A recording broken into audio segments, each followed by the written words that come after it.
Bonjour à tous, alors la dernière fois que j'ai réalisé une vidéo au sujet des profits hebdomadaires générés sur le marché du Forex et sur le compte de trading eToro de Forexagon, eh bien j'en étais à 8946 $ sur le compte de trading et quelques centimes.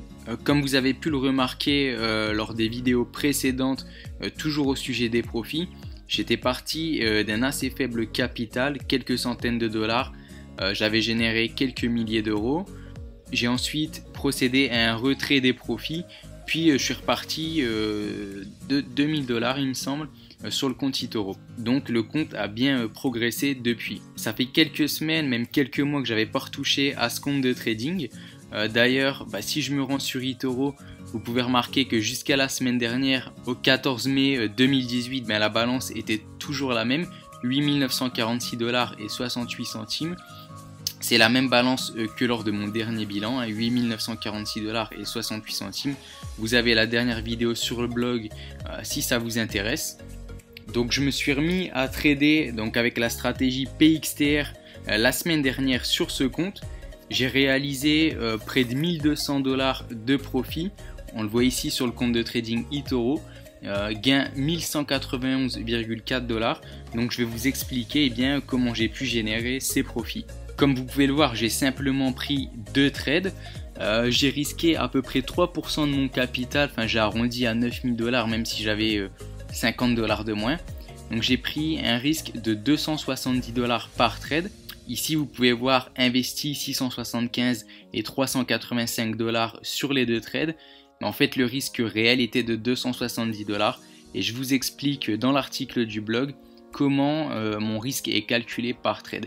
Donc 270 $ de risque par trade pour ces 2 trades. Sur le premier trade, le trade réalisé le 15 mai, j'ai vendu l'euro USD par ici en fait à la cassure de ce range. J'avais un stop loss d'une vingtaine de pips, j'ai engrangé 70 pips de profit. Donc j'ai tiré profit d'une bonne partie de cette baisse. Et le second trade a eu lieu le lendemain, le 16 mai.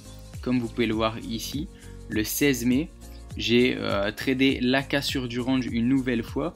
Cette fois-ci, j'avais un stop loss de 35 pips, donc un peu plus large, et j'ai réalisé 32 pips net de profit, donc un ratio de 1 pour 1. Sur le trade précédent, on a eu un très beau ratio, plus de 3. Ce qui m'a permis de générer sur le premier trade 945 $ de profit pour 270 $ de risque.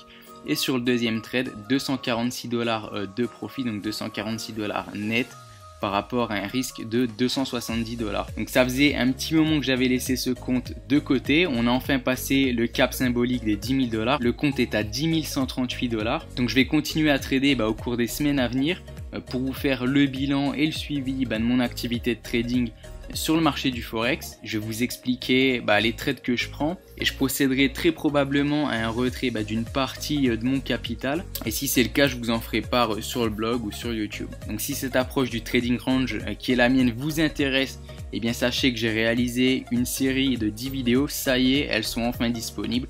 Je suis désolé de les avoir uploadées tardivement. J'ai bossé sur énormément de choses ces dernières semaines, dont un projet sur les crypto-monnaies. Ça m'a bouffé une grosse partie de mon temps. Donc ces vidéos, elles sont enfin disponibles. Ça vous fait une petite formation d'une dizaine de vidéos. C'est totalement gratuit pour le moment. Ça risque de ne pas durer. Donc je vous conseille d'en profiter. Je vous mets le lien de la formation dans la description.